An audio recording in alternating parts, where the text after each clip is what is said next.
Well, over the next 2 years together as a church, I'm really excited as our church is entering into a 2 year journey of discipleship and generosity, where together as a church, we're hoping to grow in discipleship through the act of saying, God, more than anything else, we want you to be first in our lives. We want you to be first in our marriage. We want you to be first in our church. We want you to be first in our generosity.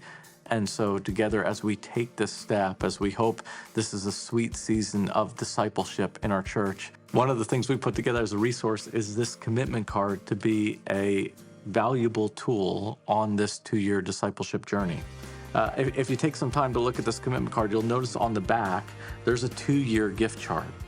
And this chart can be really helpful as you sit down and you look at it. Maybe if you're married, you take some time with your spouse, you look down, and for most of you, this will be a helpful thing to look at and go, okay, what would it look like over 2 years? Where could I land? If I challenge myself, where could I challenge myself to? And we hope that just prompts some really good discussions for most of us at this church. As you open the card up, you'll notice there's a bunch of different boxes. As we said throughout this series, our hope of first is that the primary goal is 100% of the people who call Emergence their church home would engage in this initiative, that everyone would take some step towards financial obedience to saying, God, we want you to be first and foremost in our lives. You'll notice a bunch of different boxes as you open this card. I just want to take a minute to walk you through these boxes. The first box is labeled what I or we would normally give in a year. This is what together, if you're married as a family or if you're single, this is what you usually give to the work of God in a year. As you prayerfully consider what it looks like to be obedient, as you're faithful in our church, this would be your regular giving. And I realize for some of you, as you look at this box, you're just being honest and saying, actually, right now, this is a little convicting. That is blank. We've never really done well in regular generosity. And let me just encourage you, the purpose of that is not to beat you up. The purpose of that is to go, what an opportunity we have towards discipleship. Because wouldn't it be amazing in 2 years from now, you were able to say, no, I know I'm now a regular giver. I still have room to grow, but this area of my life is more in obedience than it's ever been. So if you have to leave it blank, just leave that one blank for now. If you have been faithful in regular generosity, you're going to put your annual regular generosity there. Now, the hope is over the next 2 years, this would also be a time where we are sacrificial and we are challenging ourselves to say, what does it look like corporately? And we see this throughout the scriptures where the people of God come together corporately to fund something to advance the work of God, whether it's the building the temple, the wall in Nehemiah, or in the New Testament, the collection for the saints in Jerusalem. There's just a number of different places where people do this together and challenge you in a way maybe that even surprises you to go, we could play it safe or we could really push in, and whatever that is, just push into the Lord, and you're going to take whatever that number is above and beyond your regular generosity and say, this is what that might look like in a year. If we really took a step of faith, if we were sacrificial and trusted Him, this is what it might look like.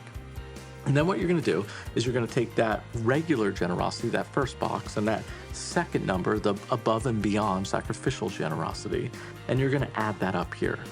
Now remember, the first initiative is not just a 1 year discipleship journey. It's a 2 year opportunity for us to engage, to step in, to trust the Lord. And so what you're going to do is you'll notice is these boxes shift and they come down over here and there's simply a number that says ×2.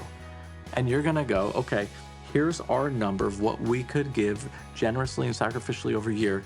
This is what that number looks like over 2 years. Finally, there's this fifth box down here, and this box represents our stored resources or assets. And this is something really important for Christians to consider and pray through. So often when it comes to our generosity, we tend to think of our generosity from what the Lord's going to give to us. And so some of us, even as we figured those numbers out, we projected, hey, over the next few years, this is what my salary might look like. This is what a bonus might look like. This is what something like this might look like. And so over the next few years, I'm projecting obedience would look like this. However, there are times to also ask the question, how has the Lord already blessed us? What has He already entrusted to us? Maybe what investments have we made that have done incredibly well? What currently are we trying to downsize? Are there any stored assets in our life where we're going, we need to not just give to the Lord from what we're expecting, but maybe a really big question. This might be a shocking question for you. Um, what does it look like to give to the Lord from what He's already entrusted to me? And this is something I really want to challenge you to pray through. If you're married, pray through this in your marriage. And then what you're going to do is you come with those numbers, what it looks like, your generosity, above and beyond generosity over 2 years, as you prayerfully consider your stored resources and what God's already entrusted to you. I then want you to take time and really pray and really lean in. And when you're ready, you're going to put that number down here in this red box. We're going to gather on Commitment Sunday as a church in a number of weeks, and we're gonna respond in generosity. For some of you, you're not going to need that long. And I want you to put on your calendar October 22nd as our advanced commitment night.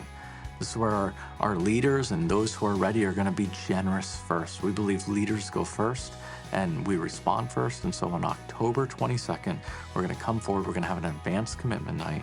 And for some of you who have that sense of, I think this is where God's leading me and I'm ready to go, mark that date, October 22nd. Lastly, what you're going to do is you're going to put your information down here on this information section. This is just a way for you to say, this is our step of faith. It's a way for you to say, hey, we want to go in. And for some, it's just saying, hey, maybe I need some accountability or some follow-up on this. But it's a helpful thing. It's not a legal document. This isn't legally binding. What it does represent is you and your family's step of faith to say, this is my first, this is my best. This is what it looks like for me to respond to the God who's given me his first and best in Jesus.